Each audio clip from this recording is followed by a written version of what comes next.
Imagine for a moment that you are a CPS worker and you have just been called to the home of a single mother of 2 children. You've been informed that at some time during the day, the youngest child, who is only 2, somehow managed to open the front door and wander down the street. You arrive at the home to begin your investigation.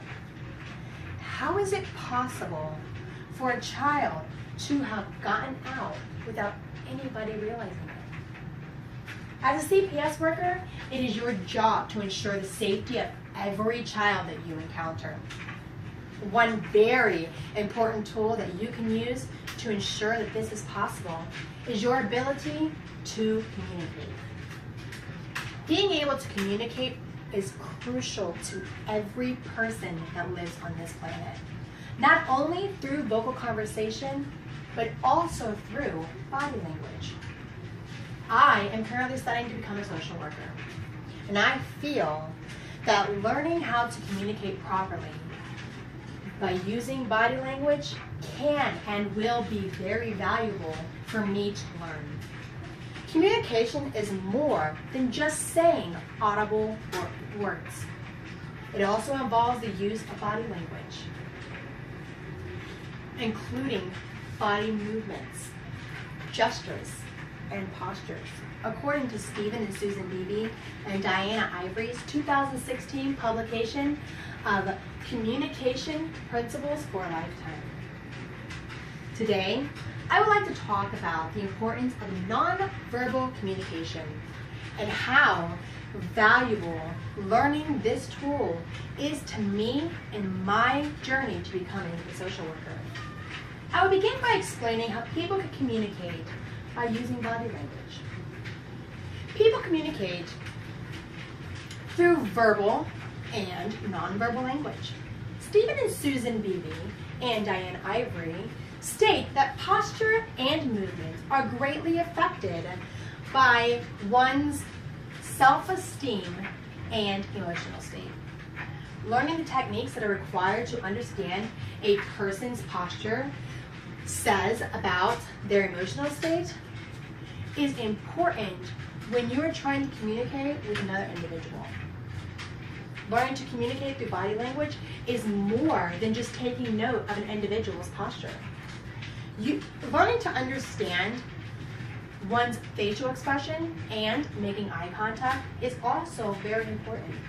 According to Jody Schultz, the author of Eye Contact, An Introduction to the Role in the Communication, published November 28, 2012, a person can communicate with their eyes and never say a word.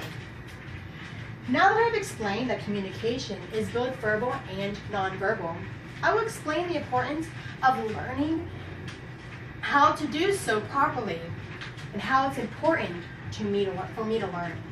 I am currently studying to become a social worker. I feel that learning how to communicate with others will be crucial for me throughout my career endeavors.